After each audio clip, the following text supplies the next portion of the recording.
Do you know, there was once a king who killed his own sons just so he could remain king?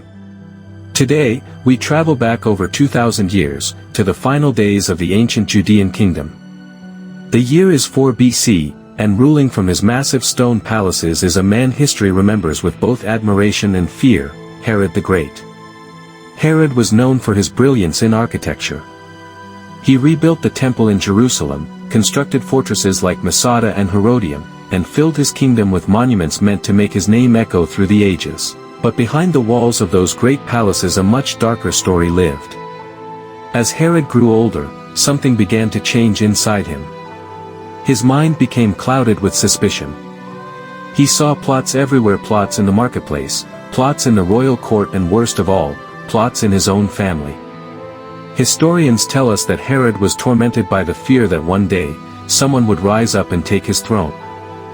According to the ancient Jewish historian Flavius Josephus, Herod began to suspect that his sons were planning to overthrow him.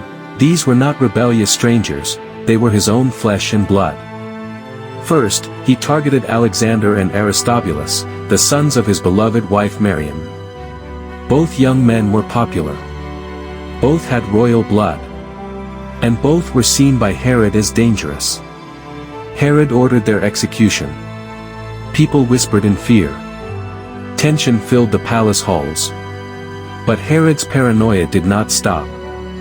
Next came Antipater, his eldest son, once the trusted heir to the throne. But even Antipater was not safe from Herod's suspicions. Believing he had betrayed him, Herod signed his death warrant. One by one, his own children were eliminated. Not because they committed crimes, but because their father feared them. The Roman Emperor Augustus, shocked by the brutality, is said to have remarked, "It is safer to be Herod's pig than Herod's son." But the darkest moment was still to come. Around this same time, ancient writings describe another event connected to his fear of losing power. When Herod heard from wise men that a child had been born.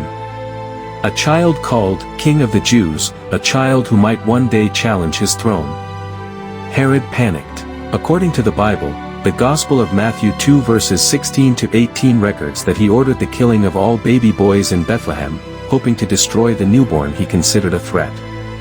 Imagine that a king so terrified of losing power, that even innocent infants became victims of his fear. Herod the Great, a ruler mighty in buildings and achievements, yet broken inside. A king who trusted no one, not the people, not the priests, not even his own children. And in the end, history remembers him not for his palaces, not for his wealth, but for the terrible truth: he destroyed his own family, just to remain king.